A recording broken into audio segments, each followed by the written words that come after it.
What's up, guys? This is a quick video that I wanted to upload about the Jazz and the recent departure of their coach, Quinn Synder.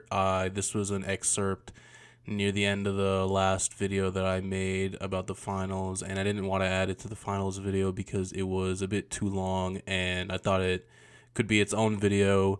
So, yeah, I was just talking really quickly about the Jazz's future. I might make a longer video about what they can actually do and more realistic trades once the off season comes around. But for now, like, subscribe, enjoy the video. Thank you.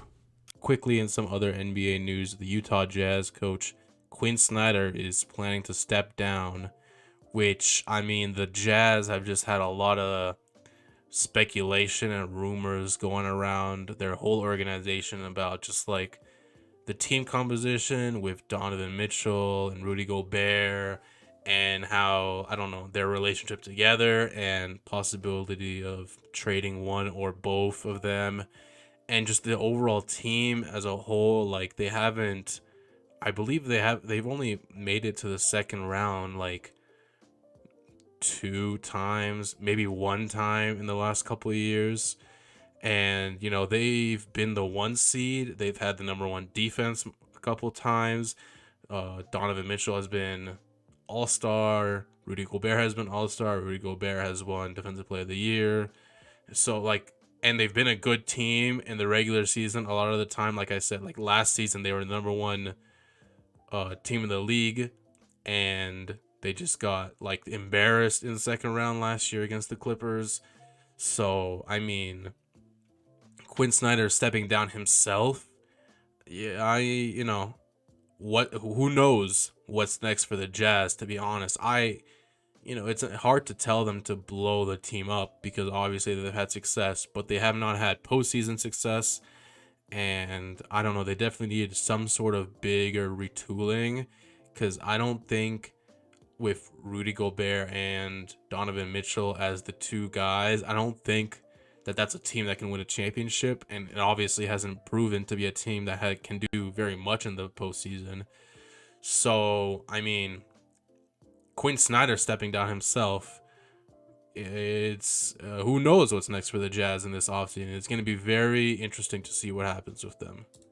ESPN sources: in the aftermath of Quinn Snyder's departure as coach, Donovan Mitchell is described as unsettled, unnerved, and wondering what it means for the franchise future, which is very understandable because I also don't know what it means for the future, because he stepped down on his own terms. And in another post, he said that like they need a new voice, nothing different with the philosophy. They just need a new voice, which I don't believe at all. I think they need a retooling of the roster and more defensive players, more wings. I don't know, but the thing is, they don't really have many assets to actually use to trade. A lot of their players are really old. I don't know. It's kind of scary for the Jazz. I wouldn't say I'd be surprised if they come back with the same team, because the Jazz are one of those teams where obviously it's Utah. They don't have people flocking to go to Utah. They got to get their players for the draft, and they're not a free agent destination by any means. So they got to do trades, and the assets that they have on their team, they're not very enticing to improve this roster that much. Like, what are you going to trade Mike Conley, 36-year-old Mike Conley, point guard, for a young player? Like, you're not getting a young player for him, not unless you throw a lot of your draft picks away. But I feel like you can't really do that as the Jazz. So, and if you trade Donovan Mitchell and you're keeping Gobert, you really need like a really good young player in return for him, because Rudy Gobert as your best player is disgusting. But if you trade Rudy Gobert, the Jazz are instantly one of the worst defensive teams in the league, because their defense is entirely based on Gobert being an amazing rim protector, because no one else on the Jazz can defend anything. They're all pretty like below average defenders, to be honest. So they're kind of in a pickle here, because I feel like if you trade one, you're not gonna get enough value in return to build up this roster even more. But I feel like if you keep them, like how much progress, who else could you add to this team to really help them?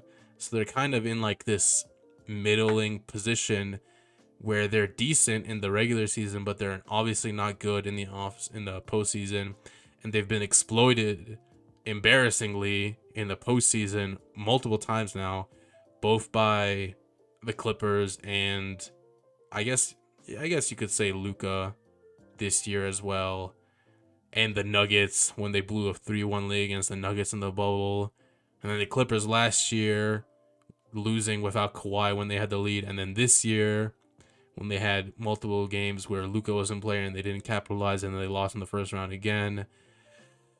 The Jazz have been kind of a mess, to be honest, and I don't know, man. It's a little scary as a Jazz fan. I wouldn't be surprised if the team comes back the same, like I said, but I would be disappointed if it does. But also, are you gonna how can you trade one and get enough in return, or are you gonna trade both of them? If they trade both of them, I kind of want to see that, but that seems very not likely to who the Jazz are. But we'll have to see.